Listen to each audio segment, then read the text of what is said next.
അതെ, കല്യാൺ ഹൈപ്പർ മാർക്കറ്റിലെ എല്ലാ ബ്രാൻഡഡ് പ്രൊഡക്ട്സിനും നല്ല വില കുറവാ. അതിനിപ്പോ സീസൺ ആണെന്നോ വീക്കെൻഡ് ആണെന്നോ നിർബന്ധമില്ല. പിന്നെ ഇത് പിഷ്കല്ല, ഇതിന്റെ പേരാണ് സേവിങ്സ്. ബ്രില്യന്റ്. അതാണ് ചായ കുടിക്കും. വില ശരിക്കും കുറവാണ്. അതാണ് കല്യാൺ ഹൈപ്പർ മാർക്കറ്റിന്റെയും കല്യാൺ എക്സ്പ്രസ് മാർട്ടിന്റെയും ഗ്യാരണ്ടി.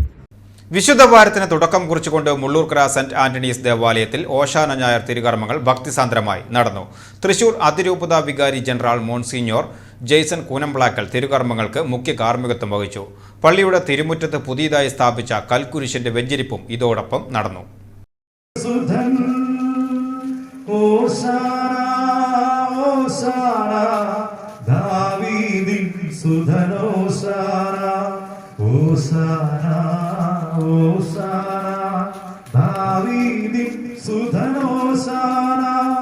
നിരയായി നീങ്ങും ബാലികമാരുടെ കീർത്തനമുയരുമ്പോ ഭാരന്മാരുടെ കയ്യിൽ ചില്ലകൾ താളം തുള്ളുന്നു.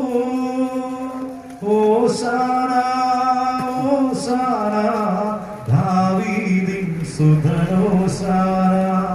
യേശുദേവന്റെ ജെറുസലേം പ്രവേശനത്തിന്റെ ഓർമ്മ പുതുക്കി മുള്ളൂർക്കര സെന്റ് ആന്റണീസ് ദേവാലയത്തിൽ നടന്ന ഓശാന ഞായർ ശുശ്രൂഷകളിൽ നൂറുകണക്കിന് വിശ്വാസികൾ പങ്കെടുത്തു. ഓശാന തിരുകർമ്മങ്ങൾക്കൊപ്പം ദേവാലയ മുറ്റത്ത് പുതിയതായി സ്ഥാപിച്ച കൽക്കുരിശിന്റെ വെഞ്ചരിപ്പ് കർമ്മവും മോൺസിഞ്ഞോർ ജെയ്സൺ കൂനംപ്ലാക്കൽ നിർവഹിച്ചു. ഇടവക വികാരി റവറൻ ഡോക്ടർ ഷിജു ചിറ്റിലപ്പള്ളി ചടങ്ങിൽ സഹകാർമ്മികനായിരുന്നു. വികാരി ഫാദർ ഷിജു ചിറ്റിലപ്പള്ളി, ട്രസ്റ്റിമാരായ Shajan Aloor, Davis Puthur, general convener Francis Joseph Maniyanchira എന്നിവർ പരിപാടികൾക്ക് നേതൃത്വം നൽകി. നിലവിൽ പുതുക്കിപ്പണിയുന്ന ദേവാലയത്തിന്റെ വെഞ്ചരിപ്പ് കർമ്മം 2026 മെയ് 21 ഉച്ചതിരിഞ്ഞ് 3 മണിക്ക് നടക്കും. തൃശൂർ അതിരൂപത മെത്രാപ്പോലിത്ത മാർ ആൻഡ്രോസ് താഴത്താണ് വെഞ്ചരിപ്പ് കർമ്മം നിർവഹിക്കുന്നത്.